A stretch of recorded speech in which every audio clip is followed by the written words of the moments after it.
Hér sitjum við í mynd og hljóðveri Frelsis og fullveldis, Geir Waage og séra Halldór Gunnarsson, jafnan kenndur við Holt undir Eyjafjöllum. Já. Og ætlum að spjalla daginn og veginn, eins og það hét í gamla dag í útvarpinu, það að segja ástand og horfur fyrir Íslendingum, bæði heima og heiman, á líðandi stund. Það 10. júní í dag. Alþingi hefur samþykkt skoðanakönnunina miklu eða fyrsta eða annað eða þriðja skrefið af innleiðingu Íslands í Evrópusambandið. Hvernig kemur þetta þér fyrir sjónir hér og nú, séra Halldór? Ég verð að segja þér, Geir minn, að ég verð var við hvernig Evrópusinnar ætla að halda á málum. Það eru setningar sem Dagur B. Eggertsson hefur haldið fram. Við verðum að taka upp evru, við verðum að fá sömu vexti og er innan Evrópu og við verðum að leyfa unga fólkinu okkar að koma húsi upp og heimili og það sjá það allir að við getum ekki verið í þessari stöðu. Síðan kemur Ólafur Arnarsson og skrifar orðið á götunni að Samherji sé farinn að borga með þeim sem á móti og setur upp nákvæmlega sömu framsetningu og síðan kemur aðal örlagavaldurinn í málinu, Ríkisútvarpið, með einhliða framsetningum hvað það sé stórkostlegt að ganga inn í Evrópubandalagið. Og þess vegna er ég uggandi varðandi það hvernig þetta heldur áfram, séra Geir. Vegna þess að dagsetning kosningarinnar á höfuðdegi síðast í ágúst, hún valin sérstaklega með tilliti til þess að það verður engin umræða sem að fer fram með eðlilegum hætti, bara að segja umræða á Alþingi sem Ríkisútvarpið getur ekki siglt fram hjá að segja frá. Þeir geta einokað umræðuna í Ríkisútvarpinu. Þeir geta einokrana vegna þess að dagsetning kosningarinnar með þessum hætti. Þá er það aðrir miðlar sem verða að standa sig. Útvarpssaga er sérstakur vettvangur en þar eru farnar að koma raddir í símhringingum inn til þess að segja hvað það sé algjörlega útilokað að búa við tvöfalt kerfi og að sumir geti gert upp í evru en Íslendingar ekki sem tapi endalaust og hver er hættan? Hættan er að það er Stór-Reykjavík sem er með meirihluta í atkvæðagreiðslu og unga fólkið, ef að það er ekki hægt að ná til unga fólksins með þeim rökum að þetta er okkur sjálfum að kenna hvernig staðan er. Já, hver er staðan á vöxtunum hérna núna og hver er staðan á verðbólgunni núna? Er ekki vextir er ekki verðbólgan einhvers staðar í kringu 5%? Jú, en vextirnir eru hækkandi 7% og boða þessi hærra. En nú vil ég... Hvernig er ástandið þá í Evrópu? Það er ekki eitt og sama ástandið í öllum Evrópuríkjum. Nei, það er rétt, en það er alveg siglt fram hjá því hvernig vextir í Evrópu og Bandaríkjunum eru markaðir. Vegna þess að þeir eru markaðir með allt öðrum hætti en hjá okkur. Það er peningaprentun og dollaraprentun og evruprentun sem er alveg hreint notuð og það er engin verðtrygging. Nú langar mig til þess að fara að grunninum og eins og ég sé það getur vel verið að ég sjái það með of sterkum litum. Þetta er okkur sjálfum að kenna.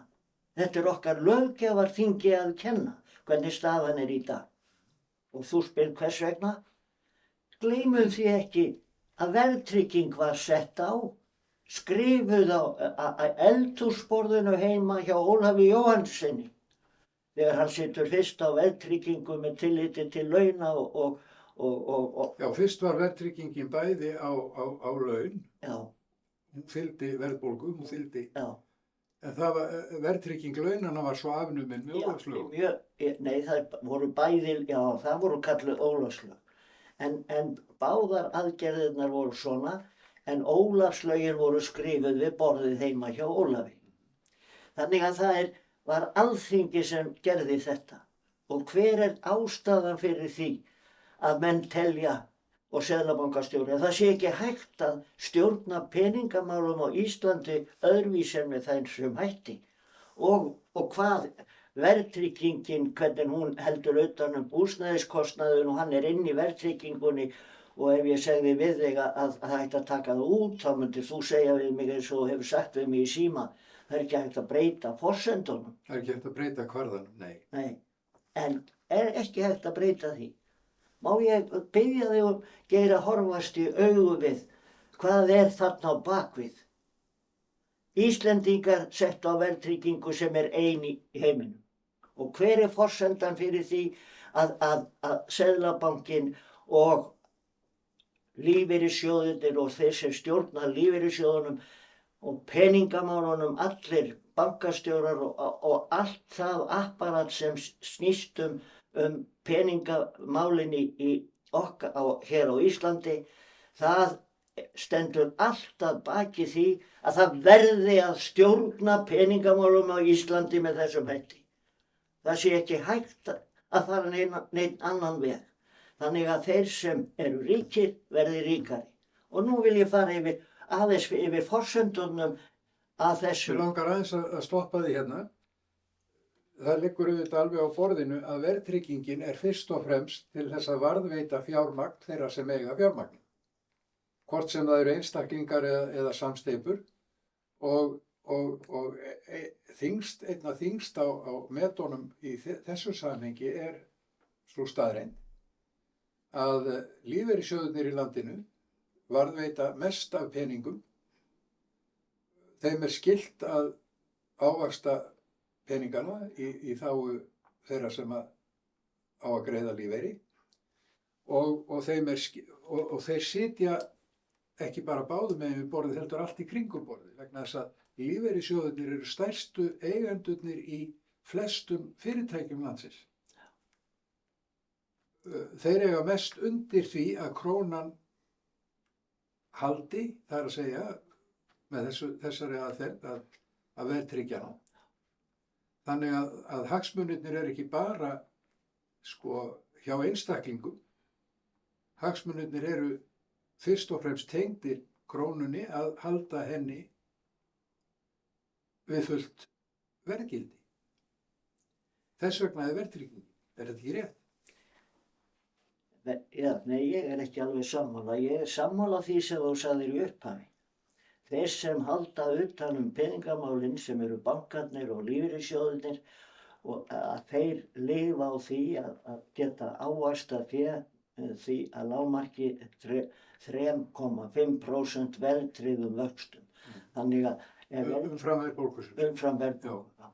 En þá vil ég koma að því sem skakkt gefið að mínum mati.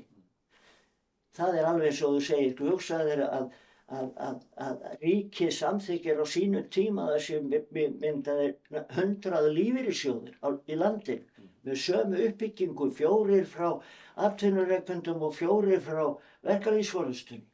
Og hvað? Í stjórn. Þeir stjórna, síðan þetta apparat og kostnaður við að reka lífeyrissjóðina sem eftir eru, sem eru 8, 12, 2, 3 litlir. En hvernig fá þeir fjármagnið? Að mínum mati með stjórnarskrárbroti. Það að segja að peningarnir flæða frá, skatturinn fer frá ríkinu yfir til lífeyrissjóðana og endurgreiðist ekki að hluta fyrir viðkomandi einstaklingur sem búinn að borga í 50 ár stóra hluta skattinu sínum yfir til lífeyrissjóðana. Ríkið fær það tilbaka á 10 árum. Það að segja við tölum að meðal ástími sé 10 ár, það að segja þegar hann áttræður.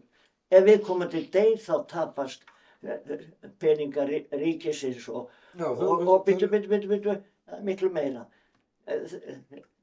Lífeyrissjóðirnir borga engan fjármagnsskatt af þessum peningum sem ríkissjóðurinn lætur hafa. En það er meira. Hvers vegna láta sveitarfélögin, lífeyrissjóðin hafa sinn hlut? Ríkið er að láta árlega í kringum 70-80 milljarða af skatti með þessum hætti til lífeyrissjóðana sem þeir borga aldrei nema kannski 10-15% tilbaka. En hvað borga lífeyrissjóðinir? Þeir borga ári útsvarið sem er í kringum 40-50 milljarðar ári. Ef þessu kerfi væri breytt, þá sem að bara væri svo eðlilegt að það sé borgað bara eðlilega til lífeyrissjóðana eins og kerfið er núna og síðan borgi lífeyrissjóðir út án skatts og sveitarfélögin og ríkið fái sinn skatt við. Já, ég heyri til þín, Halldór, sko, þú ert að gagnrýna það að greiðslur í lífeyrissjóði, greiðslur launþeganna sem eru umsamdar í kjarasamningum í lífeyrissjóði, þær renna inn í lífeyrissjóðina nú orðið án þess að skattur sé tekinn að þeim áður. Já. Þannig að lífeyrissjóðsgreiðslurnar með skattpeningnum fara inn í sjóðina og liggja þar til menn fara að taka út lífeyri. Já. Og þá borga þeir skattinn af þeim lífeyri sem þeir fá. Já. En allur sá lífeyri sem að lokast inn í lífeyrissjóðunum sjálfum vegna þess að lífeyrisþeginn deyr frá innistæðun sinni eða þá tapast það. Það tapast með öðrum orðum milljarðar króna af skattfé ríkisins inn í lífeyrissjóð. Já, og útsvar sveitarfélaga. Þetta er hluti af því. En þetta styrkir lífeyrissjóðuna, þeir eru reknir með ríkisstyrk sem þessu nemur. Nei, þetta er bara algjörlega óeðlilegt.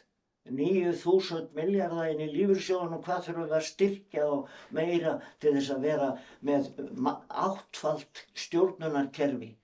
Hugsaðu hvað stjórnin kostar og hugsaðu hvernig þetta er. Hvers vegna ætti ekki vera, akkur ætti þetta ekki gerast með eðlilegum hætti? Það væri eðlilegt að ríkið myndi styðja uppbyggingu lífeyrissjóðina með raunverulegum hætti. Að leggja grunna því að það væri kannski 2 lífeyrissjóðir í landinu og halda utan það hvernig rekstrakostnaðurinn er. Og þegar það væri búið að borga svona með lífeyrissjóðunum öll þessi ár með þessum ofboðslegu peningum. Ég tala nú ekki ef að þessu yrði breytt, þá kæmi líka í mörg ár greiðslur tilbaka frá lífeyrissjóðunum til ríkisins og útsvar og til sveitarfélaga.